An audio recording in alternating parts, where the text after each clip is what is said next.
Okay, people, I'm here to give you an information that may help you. Of course, I'm always here to give you info. Now, to those of you who are looking for schools in Switzerland, I just want to draw your attention to the fact that remember there are four types of guys. If you are new here, do not forget to subscribe to our YouTube channel and support the movement. It's very important for us as we grow this page. Remember, our target this year is 100k subscribers, and of course we are going to get it. Let us just keep moving, and I believe with you guys. So thank you so much for joining today's video. I want to remind you about two schools in Europe that are currently open and accepting applications from international students. Remember, these schools do not charge any tuition fee. All you need to pay is a semester registration, and I'm going to explain some details to you so that you understand perfectly. Remember, all these schools are already open and accepting applications, and it is time for you to apply. I want to draw your attention to the fact that if you are not fast enough, you may not get a position. Remember, admissions abroad is very competitive nowadays. So if you really want to go in, then do the necessary things or apply as fast as possible. Another thing you need to put into consideration are requirements.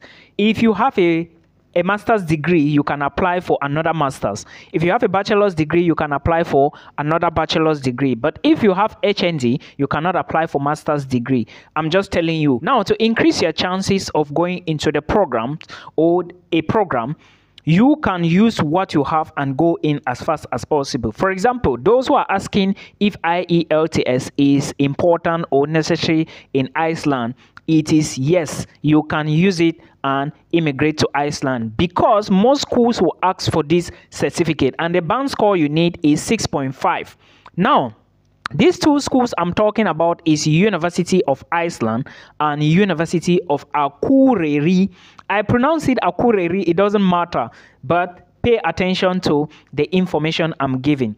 Why did I say these schools do not charge a tuition fee? Well, I don't know why, but according to these universities, they do not charge a tuition fee.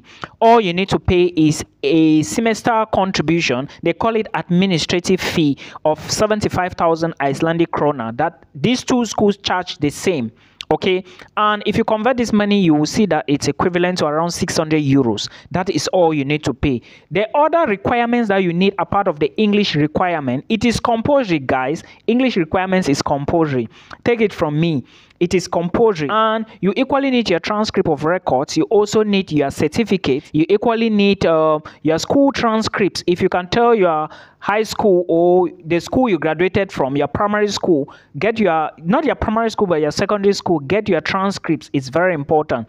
Then those of you that graduated from high school, if you are applying for bachelors, when you submit your application, try to tell the competent authorities in charge of your high school, or let me say whosoever is in charge of your WAEC, your O levels and A levels, like the GC board for Cameroonians, tell them to transfer a confirmation that you graduated to that school you are applying for in Iceland. And also tell your university to transfer or like send them an email confirming that this is your result, you actually graduated. It's going to help you. Some of you will not understand, but I explained in the other videos that you did watch on this platform.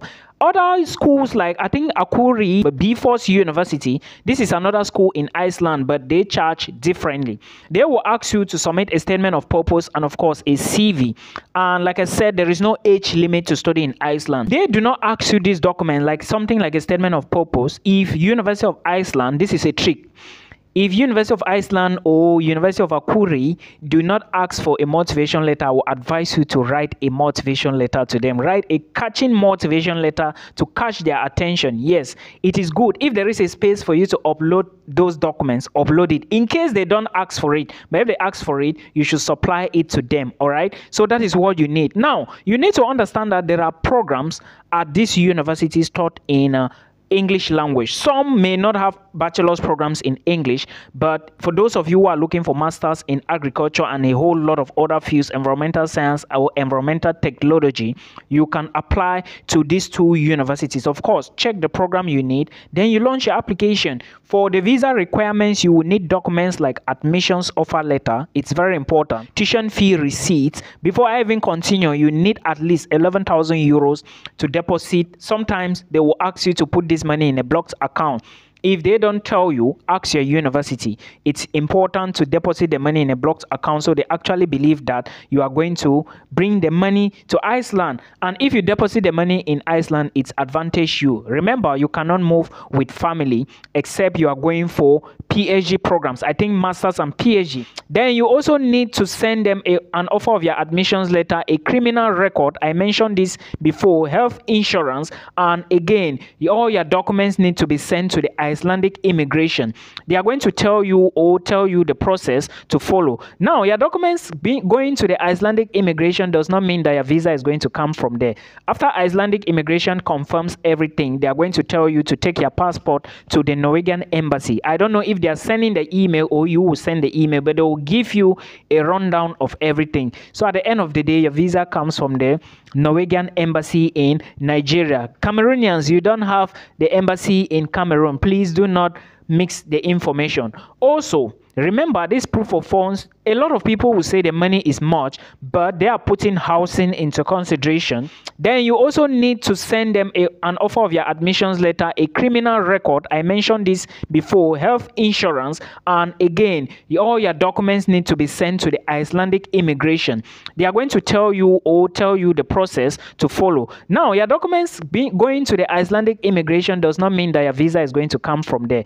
After Icelandic immigration confirms everything, they are going to tell you to take your passport to the Norwegian embassy. I don't know if they are sending the email or you will send the email, but they will give you a rundown of everything. So at the end of the day, your visa comes from the Norwegian embassy in Nigeria. Cameroonians, you don't have the embassy in Cameroon. Please do not mix the information. Also, remember this proof of funds. A lot of people will say the money is much, but they are putting housing into consideration. They are equally putting cost of living into consideration. They are equally putting food and, of course, transportation into consideration. And remember, for proof of funds, you will get but a 6 months permit. Okay, you will get but a 6 months permit. Now, that proof of funds I mentioned is going to be equivalent like of I think 10 million naira, which is around 1.7 million Icelandic krona, and this money is equivalent to 11,000 euros. I hope you understand. Then it must be in your account.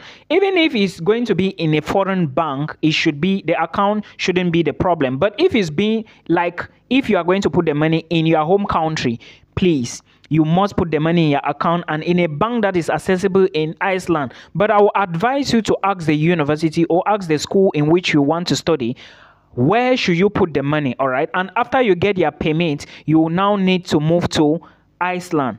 Or after you get your permit, you now need to do some little arrangement with your university, then you move to Iceland. But remember, I said you are going to go to the Norway embassy for the visa, the embassy in Lagos, not that in Abuja. Then again, there are so many other things you can do. After you finish your program, you are going to get 3 years postgraduate work permit. Yes, you can go with 3 years postgraduate work permit. Like I said, masters and PhD students, I think you can move with family, but you should pay attention to these postgraduate work permits. You are going to get 3 years.